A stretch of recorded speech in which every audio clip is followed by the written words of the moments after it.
In the early 1980s, India faced one of the most complex and sensitive challenges in its modern history.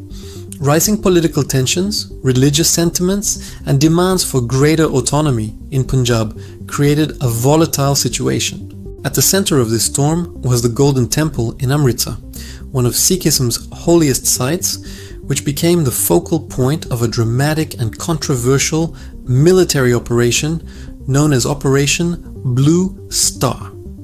During this period, a militant movement led by Jarnail Singh Bhindranwale gained significant attention. Supporters viewed him as a defender of Sikh rights, while critics accused him of encouraging violence and separatism.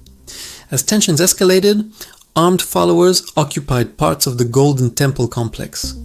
Reports of assassinations, clashes, and growing instability pushed the Indian government into a difficult position. Prime Minister Indira Gandhi faced increasing pressure to restore order in Punjab. After months of failed negotiations and rising violence, the government decided to launch a military operation in June 1984. The objective was to remove armed militants from the Golden Temple complex and re-establish control.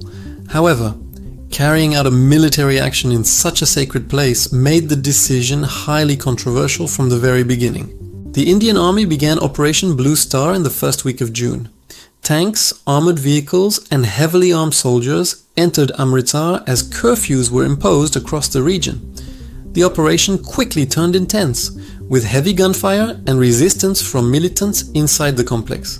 The Akal Takht, an important building within the temple, suffered significant damage during the fighting. For many Sikhs around the world, the sight of military forces entering their holiest shrine was deeply painful. While the government claimed the action was necessary to stop violence and restore stability, critics argued that the timing and execution caused unnecessary loss of life and hurt religious sentiments. Casualty numbers remain debated, with different sources offering varying estimates of soldiers, militants, and civilians who died during the operation. The aftermath of Operation Blue Star had long-lasting consequences for India. Just a few months later, in October 1984, Prime Minister Indira Gandhi was assassinated by two of her Sikh bodyguards. This tragic event triggered widespread anti-Sikh riots in several parts of the country, leaving deep scars on the nation's social fabric. The cycle of violence and mistrust continued for years, shaping the political landscape of Punjab and influencing national security policies. Today, Operation Blue Star remains one of the most debated chapters in Indian history. Some view it as a difficult but necessary decision taken by the government to maintain unity and law and order. Others see it as a painful moment that could have been handled differently through dialogue and political solutions. Historians, journalists, and citizens continue to analyze the operation from multiple perspectives, reflecting on the lessons it offers about leadership, conflict, and the importance of understanding cultural and religious sensitivities.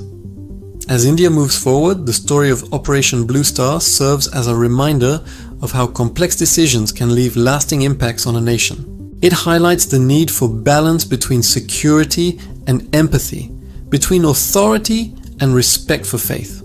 More than just a military operation, it remains a powerful symbol of a turbulent era, one that continues to shape conversations about history, identity, and unity in modern India.